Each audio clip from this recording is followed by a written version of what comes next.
Olá pessoal, Eduardo do site Meu Projeto Restaurante. Quero dar algumas dicas para vocês sobre aqueles custos em relação à gestão de bares e restaurantes que são mais importantes para o negócio. E algumas dicas também para você fazer uma boa gestão desses custos.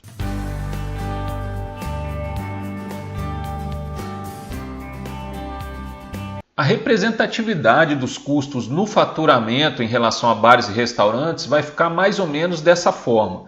25% tem relação com custo fixo, 15% seria aproximadamente margem de lucro e de 35% a 45% custos variáveis, 15% mão de obra conforme o gráfico aqui ao lado. Isso seria estimativa, né?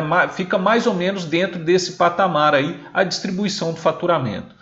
Dentro dessa distribuição, um dos custos mais importantes para esse tipo de negócio, e geralmente é o custo fixo mais alto em bares e restaurantes, está o aluguel.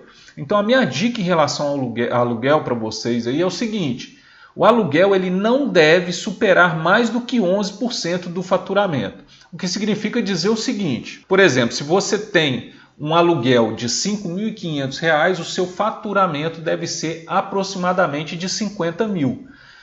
E aí a conta fica mais simples. Por exemplo, para pagar esse aluguel, eu preciso fazer um faturamento mensal de 50 mil. Se eu trabalhar os 30 dias do mês, eu precisaria aí de um faturamento diário médio em torno de R$ 1.670. Então é essa conta mais ou menos que o empreendedor deve fazer em relação ao aluguel.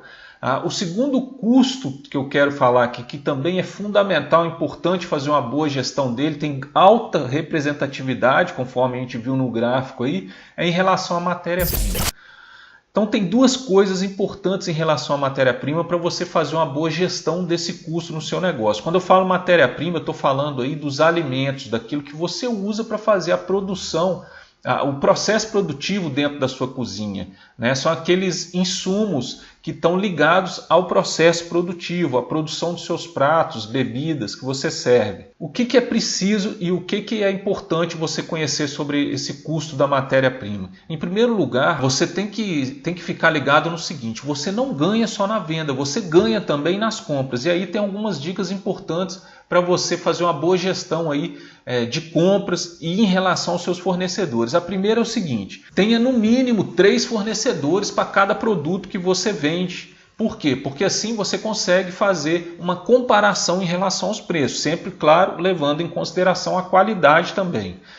Outra questão, e aí vai depender do tipo de cardápio que você oferece, é você, se o seu cardápio é muito engessado ou não, é você trabalhar com produtos da safra, ou seja, aqueles produtos que têm maior produção em determinados períodos do ano, eles tendem a ser mais baratos. E aí você pode aproveitar isso aí para fazer compra desses produtos que são oferecidos justamente durante a safra com preços mais baixos.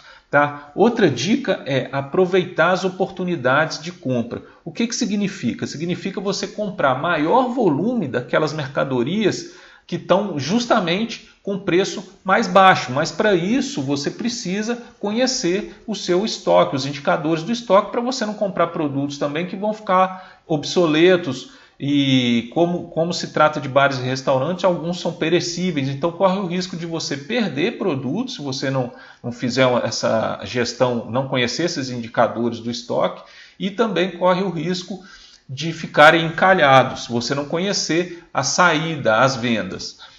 Esses indicadores do estoque vão te mostrar isso.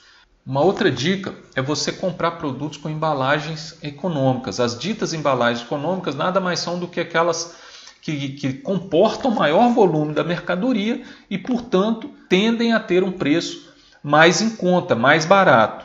O terceiro custo que eu quero falar aqui é o custo em relação à mão de obra. E aí eu vou dizer para você o seguinte: vou dar duas opções para você aqui para fazer uma boa gestão desse custo. Primeiro é verificar aí na convenção coletiva dos seus colaboradores se é permitido o banco de horas. Banco de horas é uma forma de você fazer uma economia em relação principalmente às horas extras. Nesse tipo de negócio incide muita hora extra e adicional noturno, principalmente aquelas casas que trabalham à noite. Eu sei porque eu fui proprietário durante 9 anos e meio. Isso gera altos custos para o negócio também. Então o banco de horas nada mais é do que você contabilizar aquelas horas que o seu colaborador trabalha a mais e pagá-lo em folga, por exemplo. Mais uma vez, importante você conferir aí na convenção coletiva se isso é autorizado ou não.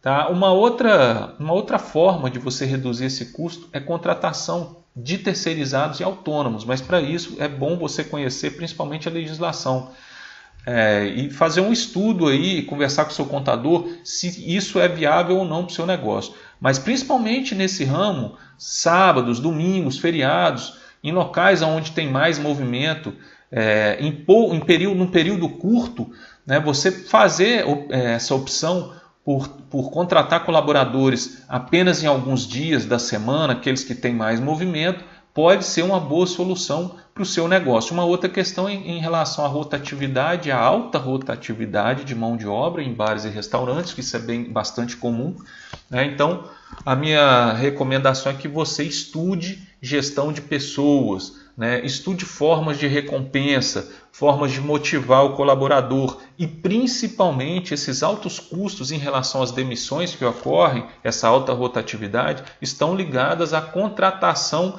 que é feita de forma errada, né? Muitas vezes os erros, as falhas estão na contratação. Você não tem ferramentas de contratação que vai fazer você contratar por exemplo, aquela pessoa que é mais competente para determinado cargo dentro do seu bar ou restaurante. Então é importante, tem vídeo que eu falo sobre isso, sobre gestão de pessoas. É importante você ter ferramentas aí, por exemplo, como desenho do cargo, para te auxiliar nessas contratações. Bom, então é isso aí, pessoal. Por hoje, vou ficando por aqui. Obrigado e até mais.